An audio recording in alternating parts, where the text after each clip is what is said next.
Assalamualaikum warahmatullahi wabarakatuh. Perkenalkan, nama saya Wulandari Safira. Saya dari kelas 3A 19113133029 dari Universitas Andalas. Jadi hari ini saya akan melakukan pemeriksaan fisik pada bayi baru lahir dengan menggunakan BALAB score yang terdiri dari dua komponen pengkajian. Yang pertama yaitu kematangan neuromuskuler dan yang kedua kematangan fisik. Yang pertama ada pemeriksaan neuromuskuler. Pada pemeriksaan ini kita bisa menentukan pada pergerakan bayi dengan penilaian ada 6. Yang pertama kita bisa melihat postur tubuh bayi. Apakah postur tubuh bayi itu diam saja, melakukan pergerakan pada ekstremitas atas, bawah, atau keduanya. Pada saat kita perhatikan, jika bayi melakukan pergerakan atau sikap tubuhnya itu menggunakan kedua ekstremitas atas dan juga bawah, maka kita bisa menilai dengan skor 4. Selanjutnya yaitu square window. Pada penilaian ini kita bisa menilainya dengan melakukan pergelangan tangan bayi. Saat dilakukan seperti ini, jika tidak kembali, maka kita bisa memberikan skor 4. Namun, jika saat pergelangan tangan bayi kita lakukan, namun dia tidak ingin mengikutinya, kita bisa memberikan dia nilai -1. Selanjutnya, arm recoil. Pada penilaian ini, kita bisa melihat pergerakan dari bahu bayi. Apakah bayi bisa melakukan pergerakan menaik turunkan bahu atau tidak. Jika bisa, kita bisa memberikan bayi skor yaitu 4, dan jika tidak, kita bisa memberikan bayi skor 0.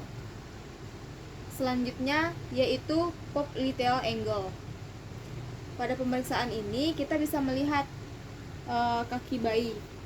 Apakah bayi mau menekuk kakinya sampai ke atas atau hanya setengah seperti ini. Jika bayi mau melakukan penekukan kaki hingga atas, maka kita bisa memberikan nilai -1. Jika hanya seperti ini, maka kita bisa melakukan atau pemberian nilainya yaitu sebanyak 5. Selanjutnya scarf sign.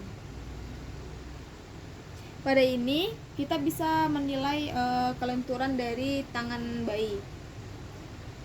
Apakah bayi mau dilenturkan tangannya seperti ini atau tidak mau. Jika dia mau, maka kita bisa memberi nilai 4. Jika tidak mau, kita bisa memberi nilai -1. Selanjutnya heel to ear, yaitu menyentuhkan ujung kaki bayi ke telinga bayi seperti ini.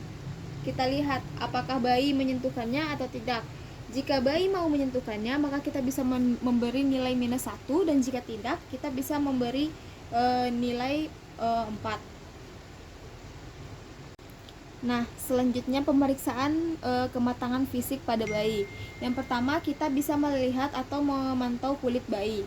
Kita lihat apakah kulit bayi itu lengket, mudah pecah, dan juga transparan, atau kulit bayi itu pecah-pecah dan juga keriput. Kita lihat, kita amati kulitnya.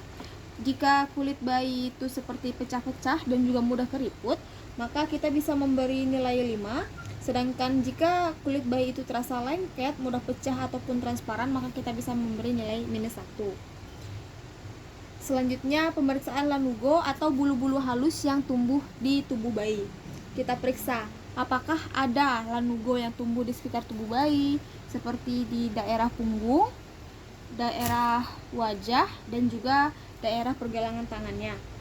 Jika tidak ada, kita bisa memberi nilai -1, dan jika ada, kita bisa memberi nilai 5.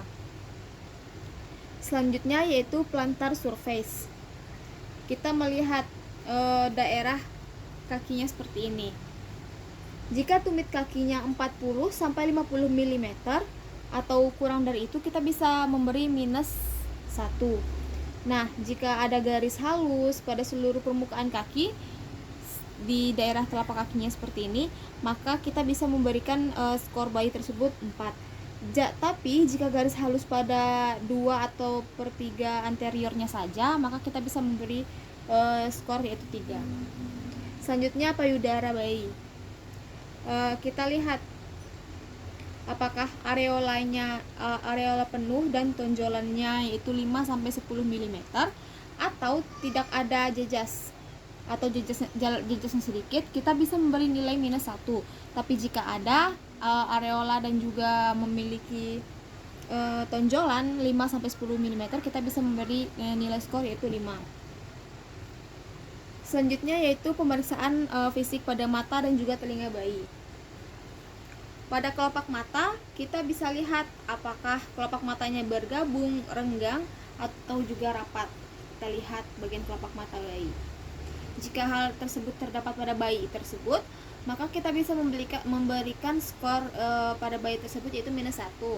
Namun jika kartilagonya tebal, telinganya juga kaku, maka kita bisa memberikan nilai 4 pada bayi tersebut. Selanjutnya genital atau jenis kelamin dari bayi tersebut. Nah, pada bayi laki-laki kita bisa memeriksa apakah ada skortumnya atau tidak, apakah skortumnya datar atau halus, apakah testisnya sudah tergantung, sudah turun atau belum. Jadi kita lihat pada bayi laki-laki.